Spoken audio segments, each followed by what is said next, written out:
Well, welcome to the June 24th, 2022 review for the new. Our conversation today is going to be about organizational conflict of interest, and Bev is going to provide us some information. Bev, are you going to share your screen, or do you want me to? Yes, I can. I'm just looking to see where I do that. And then following Bev's presentation, we'll open it up for any conversation, questions, or whatever that any of you all have. So Bev, take it away. Okay, so tell me, what are you seeing? Are you seeing my notes, or are you seeing just the slide, the big slides? Just the slides. Okay, cool. Just want to make sure I have it on the right screen. Okay, so I'm just going to take a few minutes to provide kind of some structure, and then we'll just have conversation. Some of this you've seen before, probably. So I started with the functions and responsibilities. These are the slides for those of you who were in Pittsburgh in May. I have just several slides about the functions and responsibilities of the ombudsman, really to demonstrate the potential impact of conflicts of interest, because if you've got an organizational conflict of interest, it will likely affect all of your functions and responsibilities, or a lot of them anyway. So I won't go through all of the details of it, because you have the basics. You know what you have authority to do as the state ombudsman in terms of designation and investigating complaints and systems advocacy and all of that. But remember that you are the head of a unified statewide program, so you have to consider conflicts of interest throughout your state.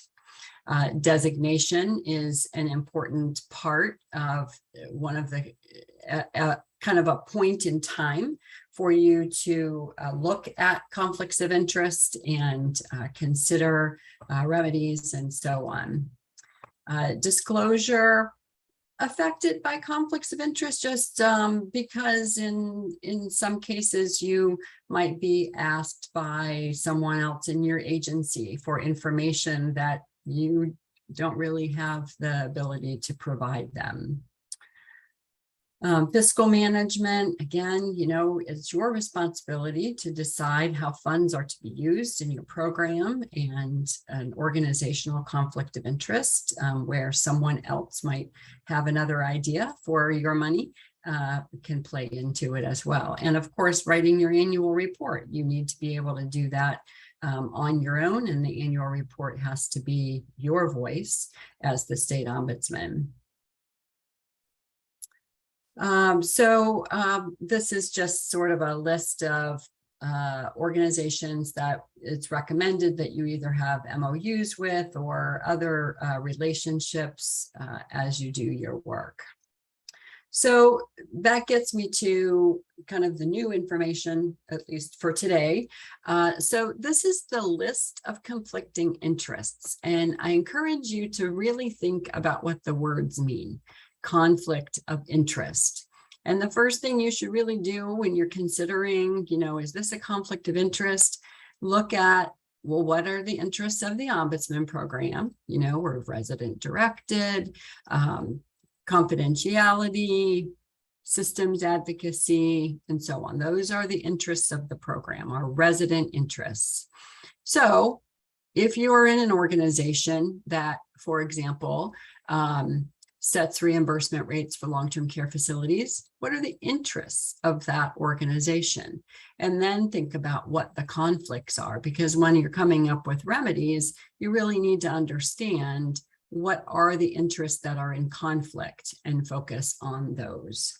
So, you aren't going to have just a blanket response to every conflict of interest. It's all going to depend, right? It all depends on a variety of things. So it's important to identify the interests that are in conflict. So the list is that conflicting interests in the Older Americans Act and in the federal rule, responsible for licensing, surveying, or certifying long-term care facilities, being an association of providers, having an ownership or investment interest, having governing board members with that ownership or investment interest, providing long-term care to residents, providing long-term care coordination or case management for residents of long-term care facilities. And that might be, you know, maybe you have a local program that is in an area agency on aging, and they provide case management, and that, you know, maybe you're thinking, well, it's only case management and home care, and we don't cover home care, so it's not a big deal. Well, do home care consumers ever have to choose a long-term care facility, or come from a long-term care facility, or have been discharged on an involuntary basis from a long-term care facility? That case manager might have a role there. So something to think about. Setting reimbursement rates for long-term care facilities, providing adult protective services, responsible for eligibility determination, conducting pre-admission screening, making decisions about admission or discharge, and providing guardianship. Also look at the verbs that are in those sentences. You know, I'm not a lawyer, but I think words do matter. And, you know, you might be in a state agency that administers the Adult Protective Service program, but is your agency providing adult protective services? So definitely would still need to have a remedy in place. But again, think about what are the interests that are in conflict. It might be something more involved. The remedy might be more involved at a local level, where you have an ombudsman who has the same supervisor as Adult Protective Services, for example. So maybe you're in a unit within or one of your local programs, in a unit of where Adult Protective Services and Ombudsman services are both done by similar people. Let's see. So what do you do with conflicts? First, try to avoid them. So at the point of designating a local ombudsman entity, for example, or maybe reorganizing at the state level, maybe there's some interest. We have a couple of states going through reorganization right now. So from the beginning, try to set up structures where you would avoid conflicts of interest. Then you have to identify conflicts of interest, and the rule requires your policies and procedures to include a process whereby you're regularly reviewing for conflicts of interest. You certainly want to tell, and individual conflicts are going to be a different session, but you do want to make sure that your local ombudsman entities and your designated representatives know that if something comes up, they need to disclose the conflict of interest. So a regular process for identifying conflicts. And then you can have a remedy or remove the conflict of interest. And then reporting is the other aspect of what to do with conflicts of interest. And that just happens through the NORS report. And I will tell you that I can't see all of you right now because I'm looking at my screen, but I don't know if Max was able to join us, our intern, but Max and Jeremy, I know Jeremy's here, are here from ACL. Jeremy works in the Office of Elder Justice and Adult Protective Services and is loaning the Office of the Ombudsman some of his time. And then we're very fortunate to have full-time this summer, Max Lemon with us. And so we're looking through the NORS submissions on conflicts of interest, and we will be getting in touch with each state to say, this is what was submitted in NORS, this is kind of our review of it, we just want to verify this is really what you have in place in terms of a remedy and so on. Or this is the conflict, we're not sure that the remedy matches it. So we're doing a comprehensive review of the conflicts of interest that were submitted in the National Ombudsman Reporting System. And if you're new, so new that you didn't submit and you don't know what was submitted for conflicts of interest, just let me know and I can pull that for you very easily. We've already downloaded all of it, and we can just pull that out for you and send it to you. And then we can talk through it if you'd like. Okay, so the Ombudsman Rule, again, talks about identification of conflicts of interest that may impact the effectiveness and credibility of the work of the office. So we also talk in terms of actual conflicts of interest and perceived conflicts of interest. You might not have an actual conflict of interest, but other people outside your organization might think you have a conflict of interest. And so think about those areas as well, and just, put in place some kind of, acknowledging it, clarifying, that sort of thing.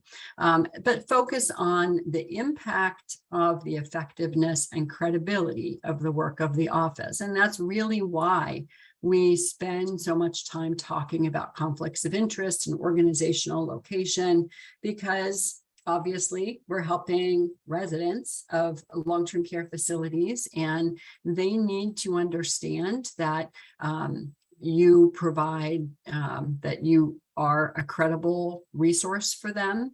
I don't know if you're planning to participate in the abuse webinar next week sometime. I can't remember the date, 29th maybe, but NORC is putting on a webinar about abuse, the TA talk actually. And so you'll see in my remarks there also that I talk about credibility and the importance of that, and all of the things that make the Ombudsman program unique in terms of effectiveness of your work and the work of your representatives. So the organizational conflicts of interest include, but there are additional things: placement of the office, or requiring an ombudsman or representative of the office to perform conflicting activities. So someone who might have two different roles, or half time doing ombudsman work and half time doing something else. The rule requires that you have policies and procedures, and those policies and procedures, these are just a couple pieces of the rule, so this is not the rule in its entirety. Establish mechanisms to identify and remove a remedy, establish criteria and the process by which you will designate, refuse, suspend, or remove designation of local ombudsman entities. And so conflict of interest might be one of the criteria and part of your process. Let's see. Then there are certain things that are prohibited. So most conflicts of interest, of the garden variety conflicts of interest, can have a remedy. So, maybe you are in an agency that, I don't know, provides oversight of case management. You're in a state unit on aging and the AAAs do case management. You can put remedies in place for that, reporting relationships, clear guidelines on information that you share and won't share, and so on.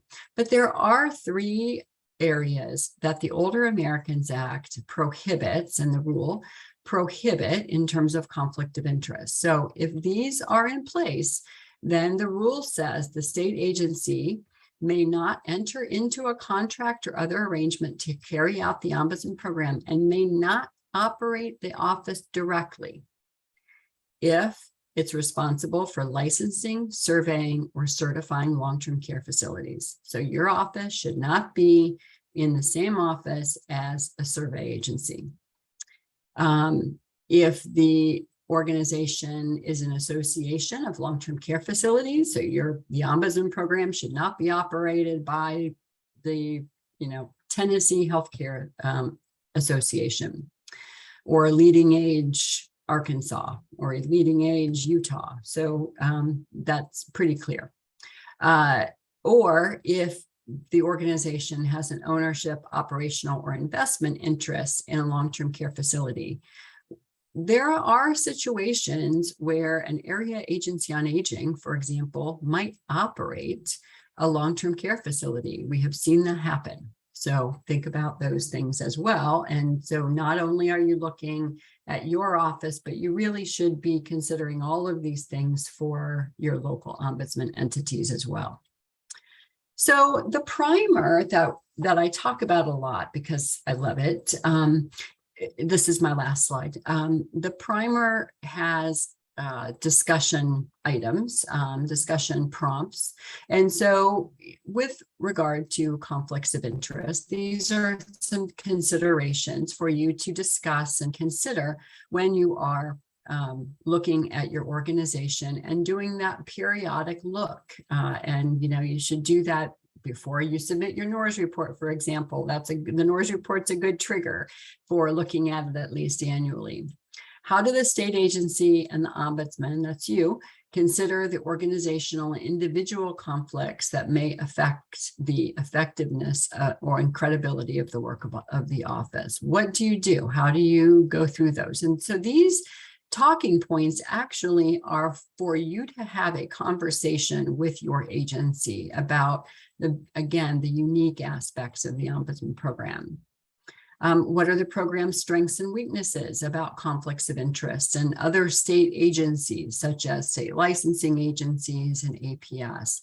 Talk through it. Talk through who you work with and any concerns that you might have.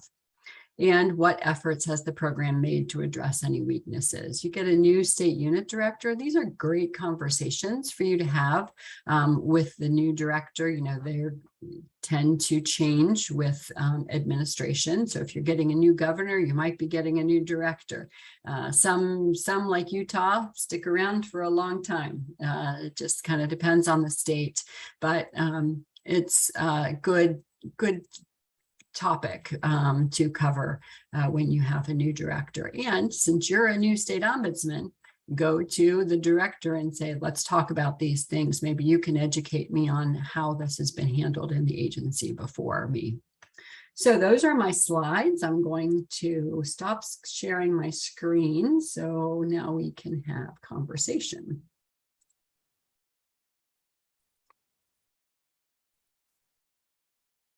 Okay.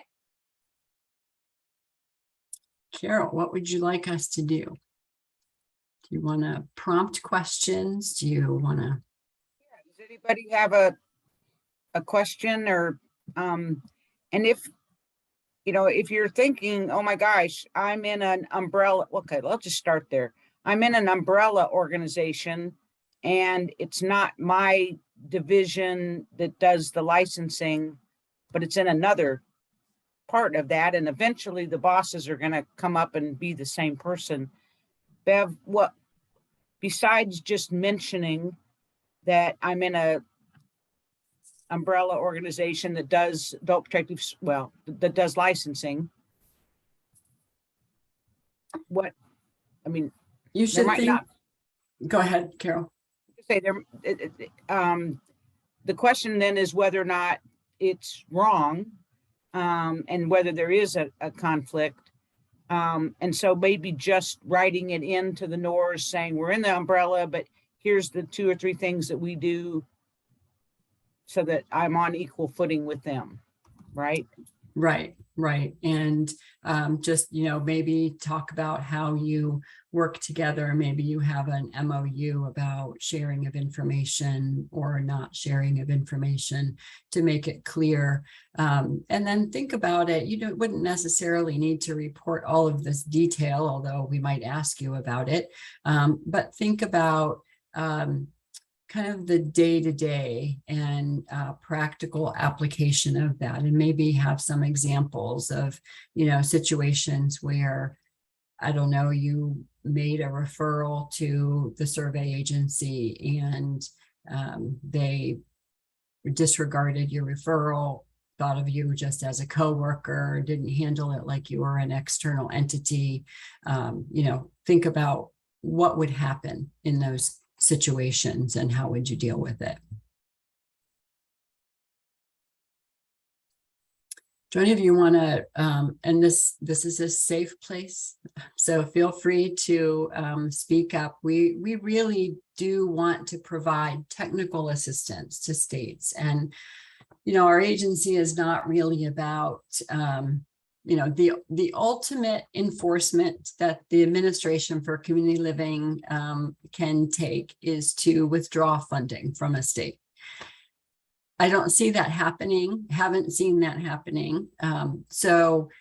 But we have done corrective action plans with states. We stay on people. We ask for frequent reports. We that sort of thing, short of withdrawing funding. But we really are focused on technical assistance, and we want your programs to be effective. And so and I know you want your programs to be effective. So those interests are not in conflict. We have the same interests there. So let's talk about how you're organizationally set up, concerns that you have about it, questions that you have, or what you've done to solve problems. If it's okay. Oh, go ahead. Oh, sorry, Patty. You might be on the phone or something. I don't know if you can see. Teresa has her hand up, so we'll go with Teresa and then we'll go to Patty. Okay. I think Allie Ann was first. Oh, I don't see Allie Ann's hand. Okay. Carol, I'm going to leave it to you to facilitate that because I'm not seeing everything, I guess. Okay, Allie Ann, go ahead. We'll go Allie Ann, Patty, Teresa. Okay. I just had a quick question. One of your slides said that one of the prohibited conflicts of interest was ownership of long-term care facility. Is that only a prohibited conflict of interest for the office, like meaning me, or is it also a prohibited conflict of interest for a local AAA that houses the local entity representatives of my office? I'm going to look up the rule, but I believe that what you do in the local AAA would be covered in your policies and procedures. Okay. But I'm going to check for sure.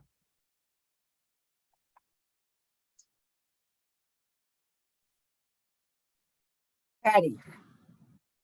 I just wanted to share something that happened in Wyoming about, I'm not for sure exactly how long ago, maybe 4 years. It was before my time.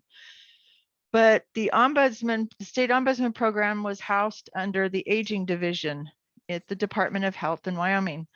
And our aging division oversees 3 state-owned nursing homes. And so the feds came in and said, I can't do that. So what they did was the state ombudsman is now housed under the director's office, under the Office of Privacy, Security, and Contracts, which has nothing to do with ombudsman, but the director of OOPSI, they call it, is meets with me weekly. Twice a month, I meet with him and his group, and we call me the stepchild. But it's good too because they are. A couple of those girls are in charge of helping with the contract writing and that kind of stuff. So I've got it in there. So that's just that was just a conflict that we had and then how we resolved it. Mm-hmm. Okay. Teresa. Did you find your answer, Bev? I'm Multitask. You know, keep doing okay, go ahead. Okay. Well, you know mine. First of all, apologies. I look like a train wreck today. I'm still getting over a very frustrating head cold, but so we have a district ombudsman program. So we contract out for services with the AAAs. They contract out in some instances for ombudsman program services. And so that's the case in this situation. And the ombudsman lives in this tiny little bizarro unit that provides legal services and ombudsman services. The person that runs that unit has been an ombudsman in the past and is now acting as the AAA Regions Legal Services developer. So they receive funds for that program and our program. And there are a lot of issues there, but she calls herself an ombudsman in part. She says she's been through certification training, so why is she not an ombudsman?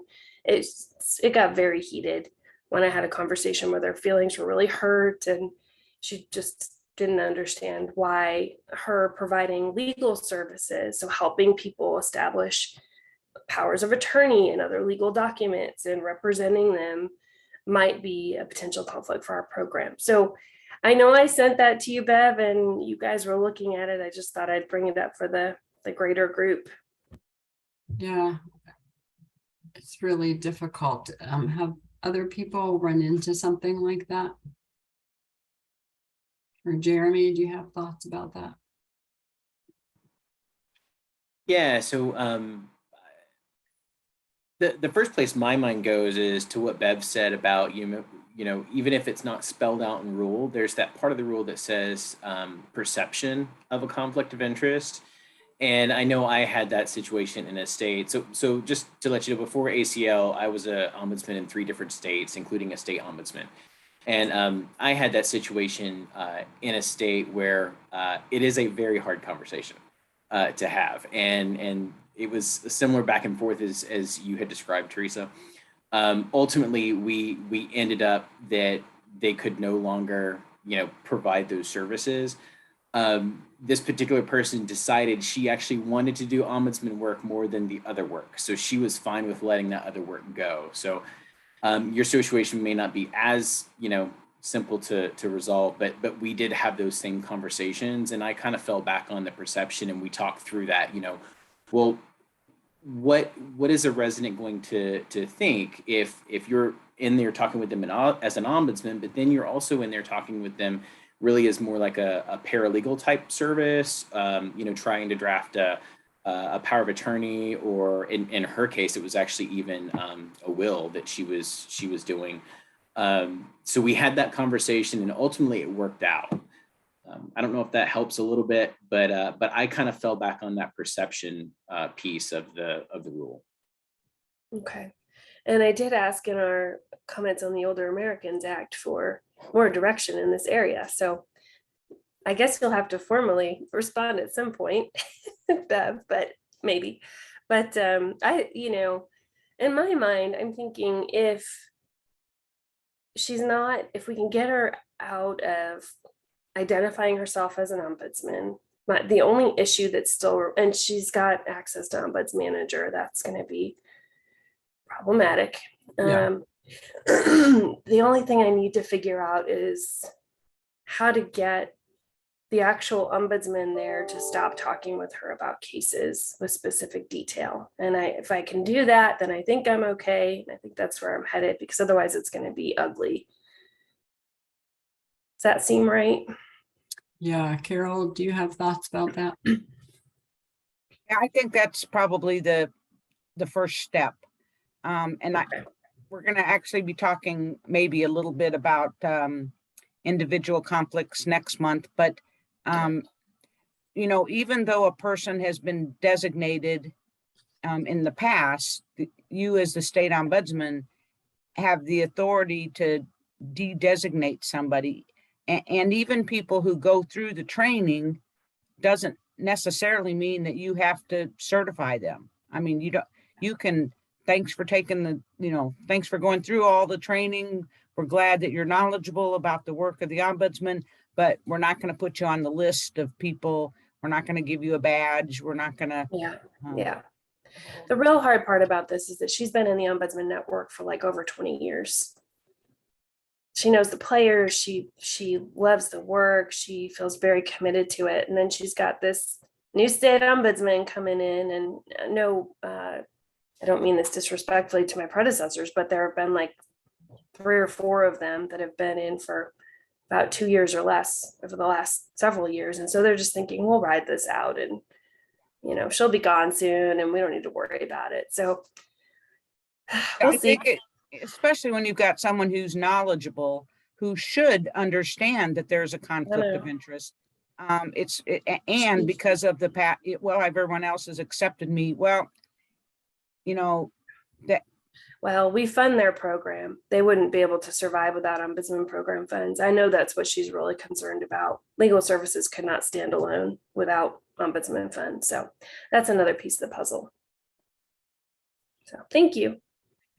yeah, I was thinking, one of the things that my state did, and I was the Missouri State Ombudsman, when I was appointed back in 1989, one of the things that the State Unit on Aging Director did, because we do adult protective services out of the State Unit on Aging, was he actually moved me out of the Older Americans Act unit and had me report directly to him, to the State Unit on Aging Director. And that continued for the entire time I was there, and then through 2 or 3 others. I believe now, and I'm not sure because I haven't talked to Jenny about this, Jenny Hollingsworth, but I believe now that she's back in the state unit, in the Older Americans Act unit. But I found it very helpful, especially just within the dynamics of the state unit, the fact that I was not buried under several, different layers, that when something happened within Adult Protective Services or our umbrella organization, I had enough authority to say, we're not going to agree, or here's how we're going to work out, sharing of information. And I didn't have to go through many levels. So I don't know if any of you find yourself buried within your organization, that you're not able to easily go to the state unit director to try to figure out conflicts.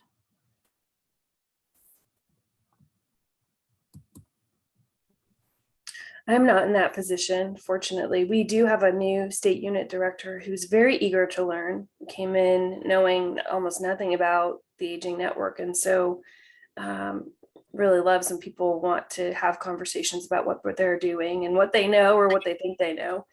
And Bev mentioned the primer earlier. I felt like such a dork, but I did, when I was new, said, hey, director, there's this primer and we're supposed to sit down together and read through it. So we have done that. We've made Friday afternoon standing meetings to sit down and talk through the primer. I told him a couple of weeks ago that he got an A+. We're done with the primer. We've been through it all, but we'll still meet Friday afternoon. So I don't report to him directly, which I've heard from others is a good thing. But it's kind of the best of both worlds, where I don't report to him, but we have a pretty good relationship so far, and have those standing meetings to share what's happening. Well, great. Well, and for those of you, the primer, if you get a hold of, if you ask somebody at NORC, we would pass the message on, but Advancing States has multiple copies of those. And they will ship them to you, and they can be shared with, fiscal people, with government, the governor, the lieutenant governor, your state unit on aging director, and any of their deputies. But it's a good. Oh, there you go. Thank you, Allie-Ann, for providing the electronic version of it. So yes, and it's on our website under the private side. And that is a good way to have conversations and good tips for answering questions that come up. So Bev, back to that previous question. The rule says that in no circumstance shall the state agency, other agency which carries out the office, or an agency hosting a local ombudsman entity, appoint or employ an individual, nor shall the ombudsman designate an individual. So this is focused on the individual, but if they're employing someone who has direct involvement in licensing or certification, ownership or investment interest in a facility, receives directly or indirectly remuneration, is employed by management of a long-term care facility, et cetera. It is in no circumstance. Okay, so that's the individual, but if the entity, It's the Also- entity may not employ someone who does those things.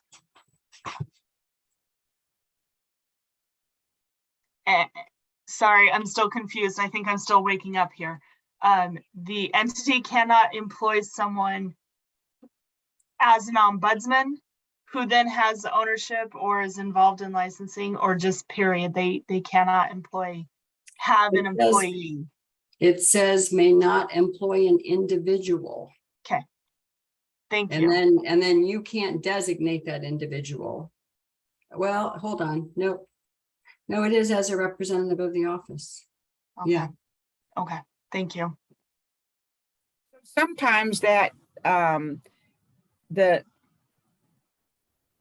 for an individual to be married to someone who works at a nursing home, that would put that ombudsman in jeopardy, because some of their spouse's income is coming from a prohibited place.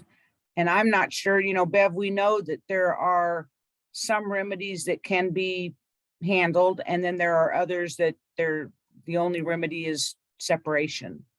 And I'm thinking right now of a state ombudsman who has a relationship with someone, and they can't further that relationship because of this conflict. And it's like, do I take the job, or do I take, the relationship and or moving on? So. Yeah. So one of the things that in organizational conflicts that you mentioned, Bev, was, okay, so an area agency on aging has a board, and it's possible that there's a board member who is an administrator or owner of a facility. That would be something that you would need to maybe do some investigation to ask the entity that you are contracting with, the area agency, does anyone on your board have income from licensing or owning a nursing home, working in a nursing home, doing adult protective work, and then the remedy might be that this person would recuse themselves from discussion on funding and hiring and, other things related to the ombudsman program. Right.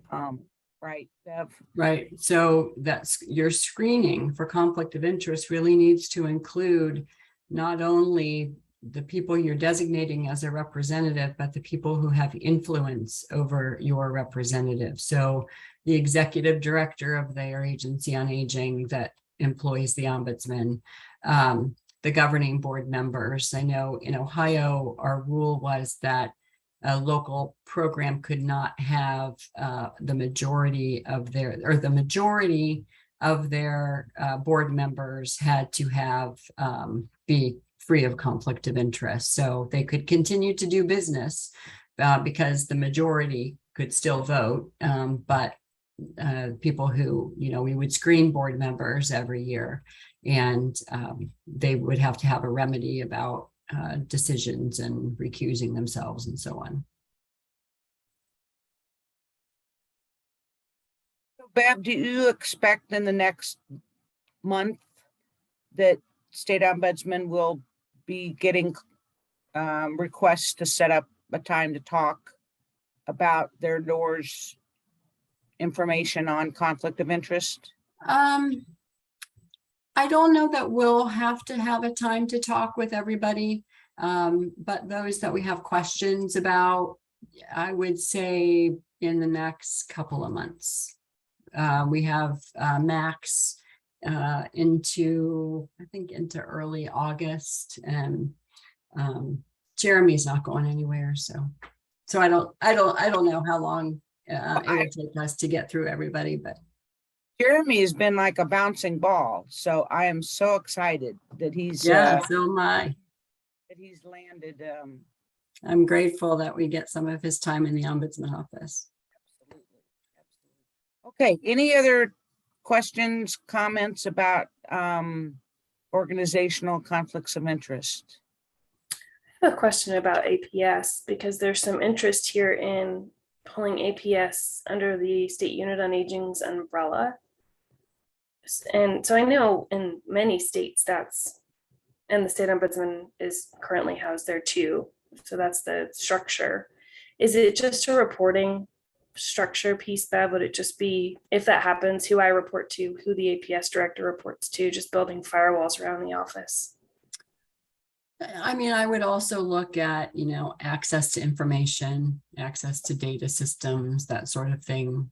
Conversations, you shouldn't have conversations where you're mentioning people's names, that sort of thing. We shouldn't anyway, but just being especially careful about things like that. Legal counsel. Yeah. We have conflict-free legal counsel. The other thing is you started talking, Teresa, just because I've heard a little bit from you about your agency. We talk about umbrellas. There are umbrellas, like I might take going out in the rain. There are golf umbrellas. There are beach umbrellas. So I think that also needs to be a consideration. How big is the umbrella? Your umbrella, Teresa, I think is pretty small. That's a small one. It would be the one for my walk down the street. So think about that also. Yeah. That would impact kind of what your remedy is. Yeah, for sure. Okay. So that maybe leads us to, sometimes it's not a conflict of interest that is limiting the realities of what the ombudsman program can do, but it's a well, I don't even know how to word this, but It's a difference in authority and responsibility. yes, and an understanding. You mentioned the annual report.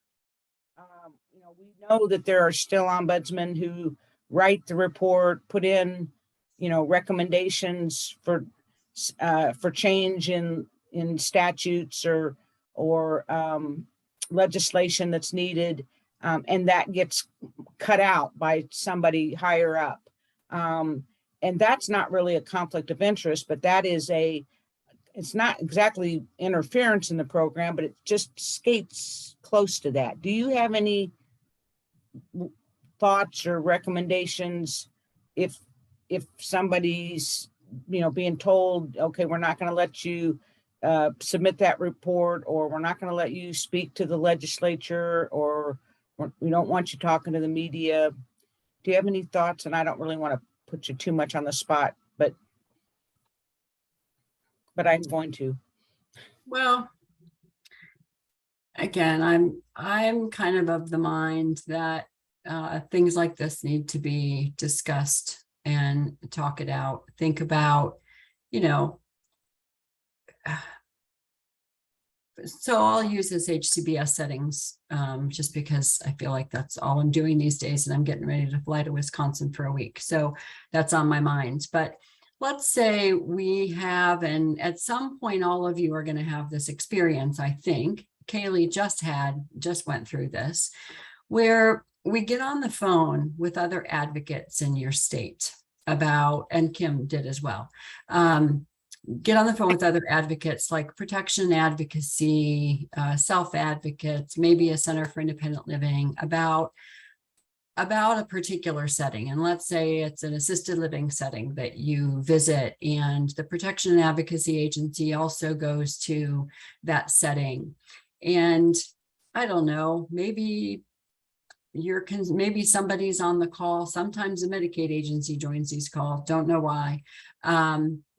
But let's say somebody from the state is on the call, and you might not be entirely comfortable saying what's on your mind about a facility that is certified by an agency that is, maybe you're in their big umbrella. And so the Medicaid people are, you know, somewhere else, but you know, you're might be in the big umbrella agency. You might not be entirely comfortable, but think about it. And, you know, would it be better if the Protection Advocacy Agency has similar concerns? Let them say it. You know, you don't always have to put yourself, just because there are limbs on trees, you don't have to walk to the end of the limb every time. You have to decide, is there a bigger branch underneath me that's going to catch me if I do go out on the small limb? Or do I need to be really careful because it's 50 feet down if I walk out on that limb? So just think about those things, but always focused on who is my client and what does my client want. And as long as you are always focused on what residents tell you, and you are communicating what residents tell you, and that really should be what we're all doing. It's not necessarily my opinion about what I like and don't like when I walk into a facility. It's about, what did the residents tell me about what their experience is? And if you are always focused on the resident's experience and communicating that, then that's what your that's what you should be doing. And that should be a safe place for you. Thank you. Sorry about all my analogies today. I also like to trim trees. Fun fact. I have to, that's a story for another day. My family laughs at me because I'm always looking at trees to say, oh, I need to take out that limb. Yeah, but you're not wearing your mountain shirt today. No, I'm not wearing my mountain shirt, darn it. No, I'm not.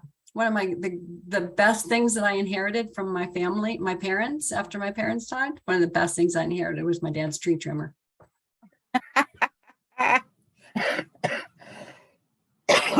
Oh, that's good. Okay, other issues, questions, comments, requests for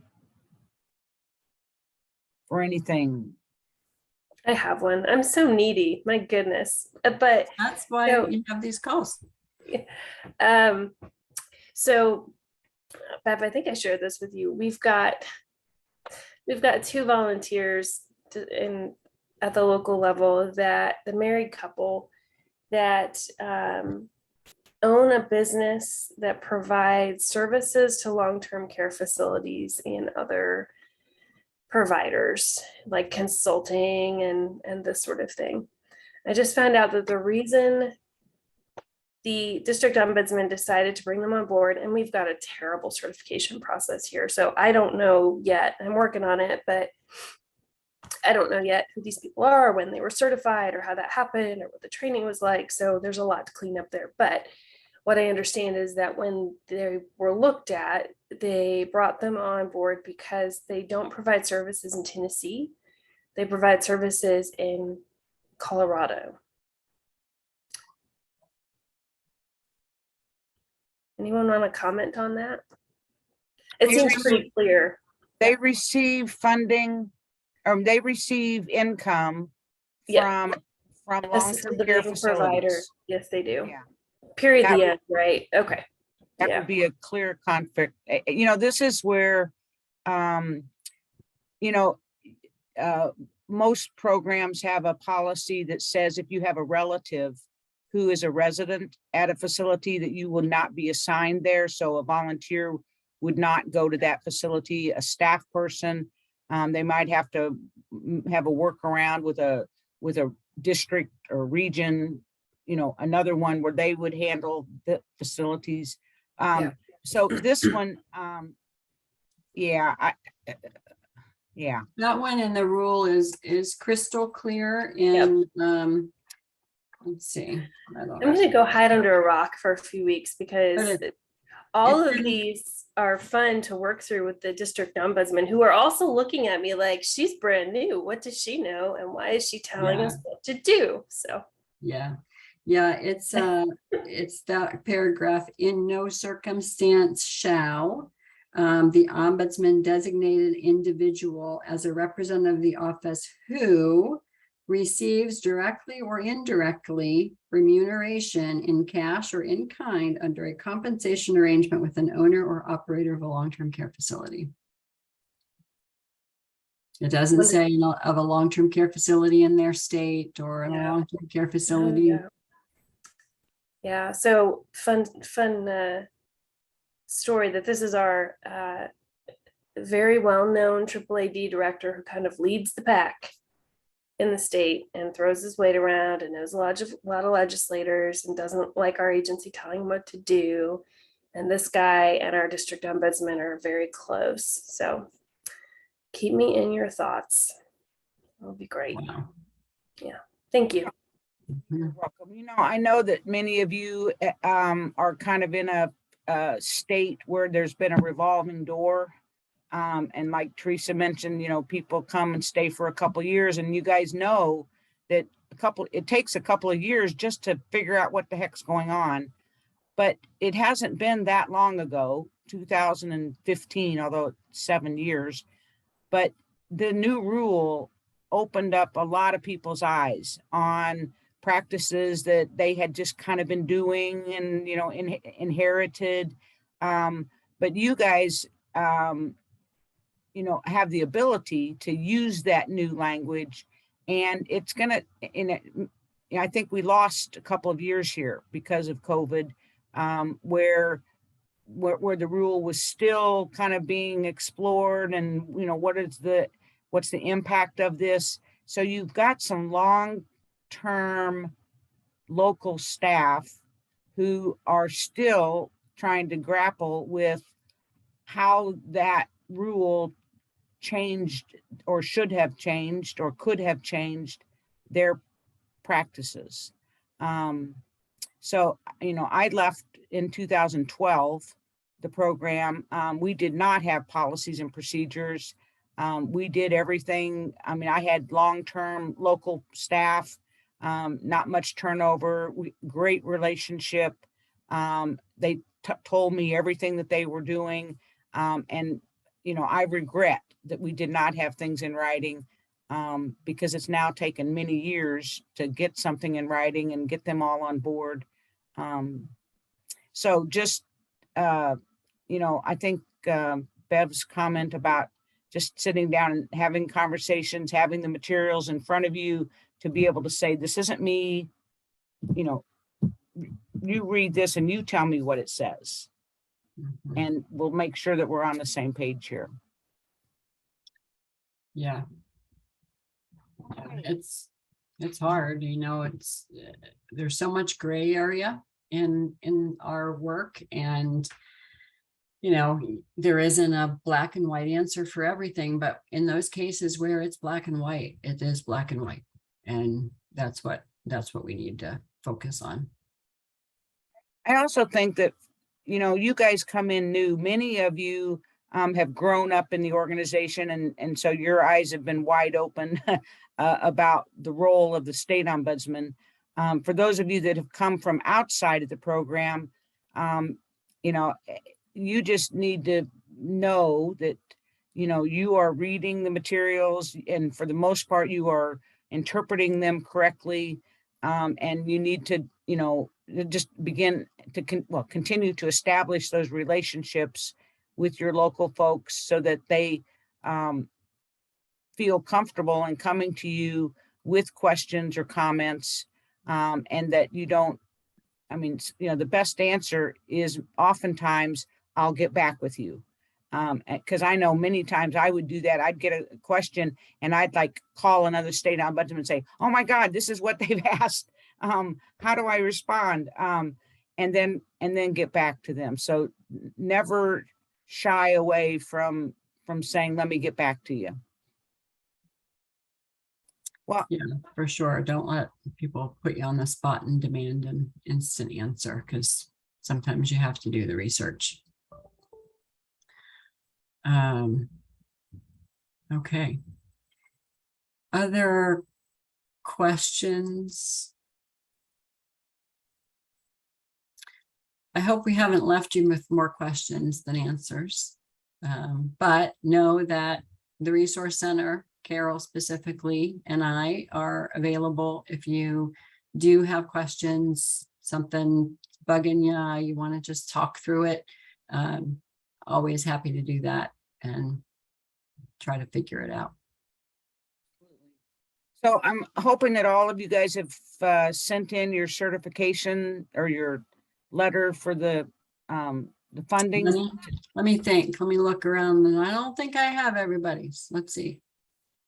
No, I don't have everybody's. Get those applications in. Get the- I've gotten a couple questions about what time they have to be in. Midnight works. I didn't put that in our notice, but I know the APS people put it in their notice, so we'll go with midnight. So I'm still waiting on a signature in Florida. You know, I'm done. It's just, and then I've looked at her calendar, I've texted her. I know she's in meetings, so it's really just a matter of Florida getting a signature. Well, my advice would be to get something into my email, and I Okay. can always say, hey, looks like something's missing here. But Okay, it'll be time stamped in my email. perfect. Thank you. Mhm. One last thing, the consumer Oh. voice. One more thing, Terry, they can also use a designee if there's somebody else that, like an assistant director or something. Go ahead, Okay. Carol. Problem. The consumer voice registration opened, and if you are wanting to spend funds that need to come out of this state fiscal year, and if your fiscal year ends June 30th, know that you can register now, you or your locals,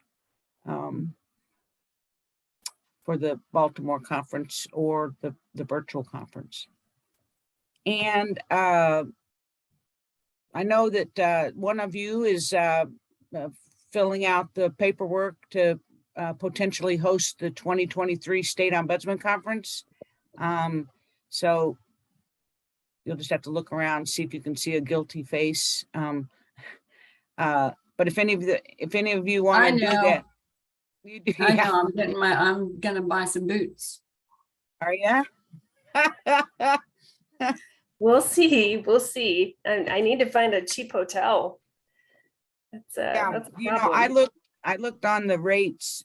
I can't believe the hotels are not much cheaper than New York City. No. And everything else is across the country was cheaper. So I don't know why.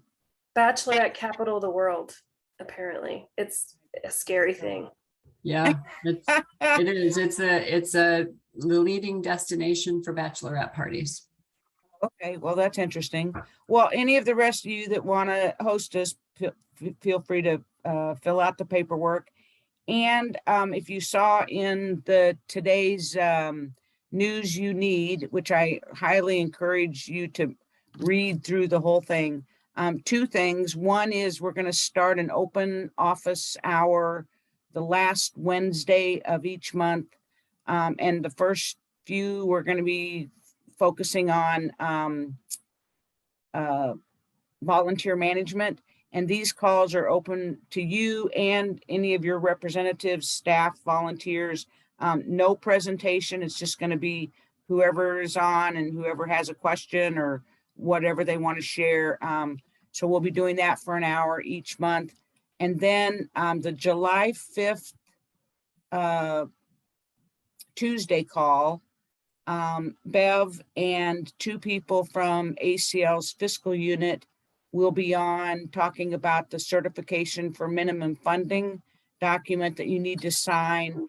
And in the news you need today, there's a reminder that you are encouraged to invite your fiscal people to be on that call at the beginning, and so that they can hear what Bev and Brandon and Alice.